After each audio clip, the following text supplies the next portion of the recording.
Hi, Jody. Thank you so much for joining us on SNA Weekly Wrap Up. We're so excited to hear your story, and we're going to just jump right into it. Can you start by telling us a little bit about what your program looks like right now and how you're feeding? I would love to. Hi, Liz, and thanks. Thanks for allowing Anne Arundel County be the showcase today on the Weekly Wrap Up. But I'm Jody Rissy. I'm from food service in Anne Arundel County Public School, which is in Annapolis, Maryland. So typically we have about 85,000 plus students, but currently during the summer, we're running about 60 sites. When you think about 60 sites and how large our county is, we have 40 that are school sites, and we have 20 that are mobile sites or curbside pickup. All of them very similar to what we do in the summer. So we serve breakfast, we serve lunch and dinner. But a surprise to our staff was when they went home with the first school closure announcement, they thought they were going to be doing breakfast, lunch, and a snack. Lo and behold, 48 hours later, they came back and we started doing breakfast, lunch, and dinner. So what we did is we really resorted back to our program that we already have in place, the summer food service program, and said, let's pull that menu. It's already true and tried through all of our summer programs that we do, as well as our dinner menu, and see how we could really complement during school closure, all three meals with all of the students' favorites. Another thing that has really worked so well for us is we kind of called all of our staff back that typically work in the summer. So it was a nice way to have a summer staff member already poised, ready, trained to go, to be able to say, come on back, school's closed, but we're going to be open for curbside pickup. That's amazing. You had this infrastructure and were able to just jump right into action. So I'm sure just, of course, COVID-19 serving is still somewhat different. Even though you've had this amazing experience with summer, what were some unexpected surprises, successes, or partnerships that maybe you've experienced specifically serving with during COVID-19? All right, so I think we probably have a few here in Anne Arundel County. So I think what happened first is we have relationships in the summer with our police, with our fire, with library, with a lot of our different county agencies that come out to the curbside with us, and they come out in the summer and they provide meals. So once the COVID-19 meals start, right, or our school closure meals start, we realized pretty quickly we didn't know how to do social distancing.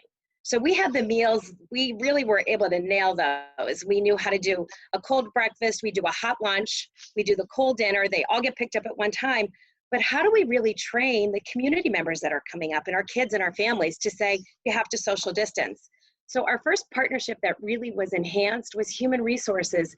And we actually got calls from our investigation team and they said, how could we help you? What could we do? And the first week we said, we don't know, like, what are we going to do with human resources? But by week 2, we realized that somebody from investigations is key to keeping social distancing in place. So we worked with new signage. We had our public works division for our whole county drop off a bunch of cones. And then we put our human resources staff, specifically the investigations team, right to work. They were out there on our mobile meals and on our school sites that have a lot of walkers. And they were really able to establish social distancing with ease. They were there for about 2, almost a third week before we said, you know what, our families and our students have it. So it was nice to be able to establish that foundation early and with another party other than food and nutrition services. The second partnership that we use often is police, right? So police come out with us in the summer, typically.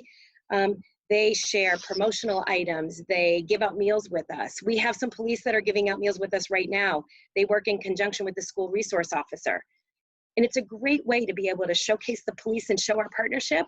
What we ran into, Liz, was we had all this traffic at a curbside pickup and we didn't know what to do with the traffic.